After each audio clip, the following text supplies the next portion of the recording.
지난 토요일 저녁이었습니다. 미국에서 기분 좋은 소식이 하나 건너왔어요. 협상 테이블에 직접 앉아있는 여당 쪽 상원의원 입에서 클래리티 법안 논의가 사실상 마무리 단계라는 말이 나오게 된 겁니다.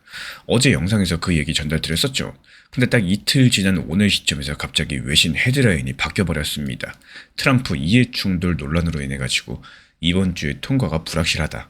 이게 48시간 만에 정반대로 꺾여버렸고요. 해외 예측 시장이 매기고 있는 올해한 통과 확률도 40%까지 내려와 있습니다. 근데 여기서 이상한 점이 하나 더 있죠. 이 확률이라는 게요. 올해 2월달에는 82% 통과 확률이었어요. 근데 그게 결승선에 가까워질수록 오히려 반토막이 나고 있는 겁니다. 보통 일이 마무리되고 있는 국면에서는 그 확률이 올라갈 수밖에 없겠죠. 근데 왜 거꾸로 떨어지고 있을까요?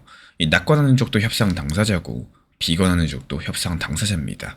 둘 중 하나가 거짓말을 하고 있는 건 아닌지 아니면 둘 다 사실인 건지 사실 저는 이 장면이 하나도 낯설지가 않습니다.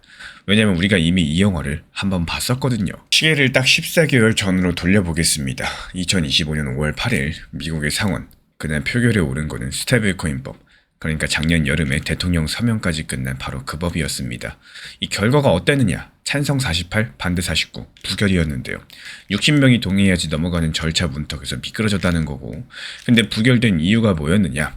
이 트럼프 대통령의 집안의 코인 사업을 둘러싼 이해충돌 논란으로 인해서 민주당 의원들이 화가 나가지고 주말 사이에 그 지지를 접어버리게 된 겁니다. 토시 하나 안 틀리고 지금 클래리티를 맡고 있는 바로 그 이유인데요. 또 그날 재무장관이 전 세계가 지켜보는 가운데 의원들은 손을 놓고 있다는 취지까지도 한탄을 했어요. 이 분위기가 완전히 초상집이었다는 거죠. 근데 진짜 이야기는 그 다음부터 시작이 됩니다. 딱 11일 뒤인 5월 19일 같은 법안이 다시 표결에 올라오게 됩니다. 이번엔 찬성 66, 반대 32, 민주당에서 16명이 표를 바꿔가지고 통과됐습니다. 그리고 한 달 뒤에 본표결에서 찬성 68, 상원을 넘었고요. 7월 18일에 대통령이 서명을 했어요. 부결에서 서명까지 불과 딱 71일 만에 완성이 된 겁니다. 그렇다면 그 11일 동안 뭐가 바뀌었느냐? 돈 세탁 방지를 강화했고 일반 투자자들한테 이자 주는 스테이블코인 광고를 금지하는 식의 조항들을 문구로서 넣어주는 대신에요. 민주당 일부가 다시 돌아오게 된 겁니다. 근데 여기서 중요한 대목은요. 그렇게 싸우던 대통령 윤리 조항은 어떻게 됐느냐? 결국 최종안에 들어가지 못했습니다. 안 들어갔는데도 민주당 18명이 찬성했어요. 끝까지 반대했던 워런 의원은 반대한 채로 법이 통과되는 걸 지켜봐야 됐습니다. 그래서 여기까지는 전부 다 기록으로 남아있는 이야기들이고, 근데 그날 개표에서는 더 이상한 장면들이 하나 숨어 있었는데요. 이 5월 8일 부결 당시에 원래 개표는 찬성 49, 반대 48이었습니다. 찬성이 이기고 있었죠. 근데 마지막 순간에 튠 원내대표가 자기 표를 찬성해서 반대로 바꿉니다. 그래서 48대 49 부결이 된 거예요. 자기가 밀던 법안에 자기가 반대표를 던졌다는 건데요. 이 미친 짓 같은데 이 상원 규칙상 이긴 쪽에 섰던 사람만 그 안건을 다시 올리자고 할 수 있습니다. 그래서 게임에서 일부러 져주고 재대결 신청권을 챙긴 거고, 그러니까 그날 뉴스에 뜬 부결이라는 그 두 글자 안에는 이미 2차전 예고장이 들어있었던 셈이겠습니다.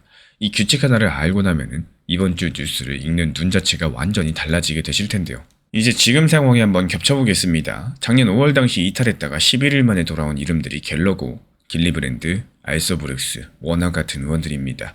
지금 클래리티 협상에서 키를 쥐고 있다고 거론되는 명단들 그대로 겹치게 되는데, 같은 갈등, 같은 배우들, 같은 원내대표, 이런 대문 제목만 클래리티로 바뀐 재공연 무대라는 겁니다.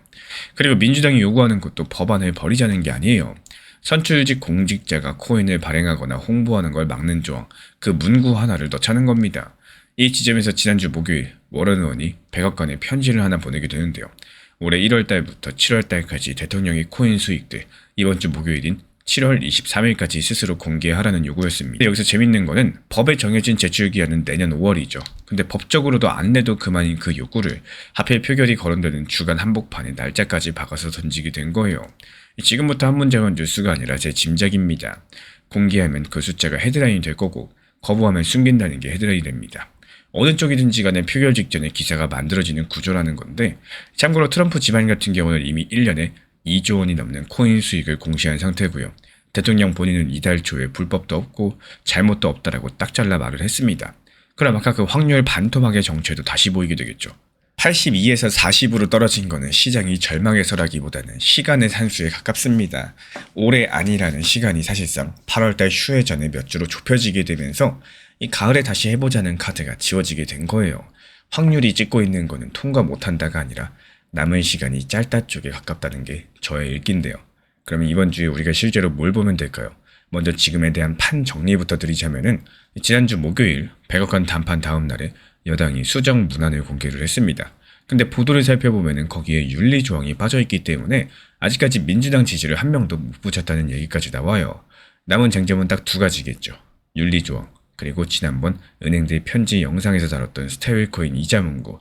이 표결 후보는 이번 주 아니면 다음 주 2개로 좁혀졌고요.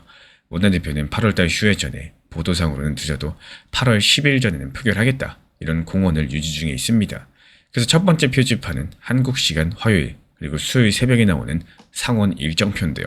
어제 영상에서도 말씀드린 그 시간표가 바로 지금입니다. 그리고 두 번째는 목요일 월안 시안에 대한 백악관에 대한 반응이고, 어느 쪽이 됐든지 간에 헤드라인이 나올 테니까 미리 알고 계시면 놀라지 않으시겠죠.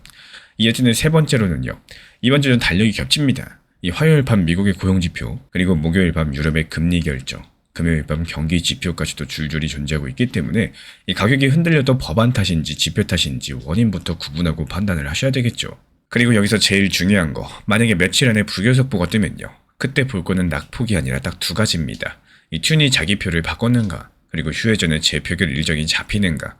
이 두 가지가 확인된다면은 그건 사망선고가 아니라 작년 5월의 재판, 그러니까 문구 협상 뒤에 재표결 수순으로 읽으시면 된다는 겁니다. 실제로 작년 7월에 하원에서 절차 표결이 한번 미끄러졌을 때 코인 관련 주식들은 4에서 7%씩만 빠졌지만요, 코인 가격 자체는 자리를 지키고 오히려 반등했다는 기록들이 남아있어요. 이 부결이라는 단어가 시장을 무너뜨린 게 아니었던 겁니다. 반대로 통과 속보가 뜨면 상원만 넘었을 때 하원 절차 없이 서명으로 지켜가는 구조니까요. 이번에 말씀드린 급등 뒤의 되돌림 구간 계획들을 그대로 꺼내시면 되겠고요. 그래서 제가 가능성 높게 보는 그림들은 이번 주에서 다음 주 사이 표결이 시도되고 설령 1차에서 막히더라도 휴회 전에 재표결로서 이어지는 경로입니다. 그리고 그 근거는 총 3가지입니다. 먼저 같은 쟁점으로 막혔던 법이 같은 인물들 손에서 11일 만에 뒤집힌 전례가 있었고요. 쟁점이 2개로 줄어들었고 협상이 이번 주 마무리 수순이라는 보도까지도 나와 있어요. 그리고 세 번째로 원내대표의 휴회 전 표결 공언이 살아있습니다. 다만 정직하게 하나 붙여드리자면은 이번에 민주당 측에서 이 문제에서 작년보다 더 단단해졌다, 이런 분석도 존재하고 있고, 그래서 제 방송이 보장이란 얘기는 아니에요.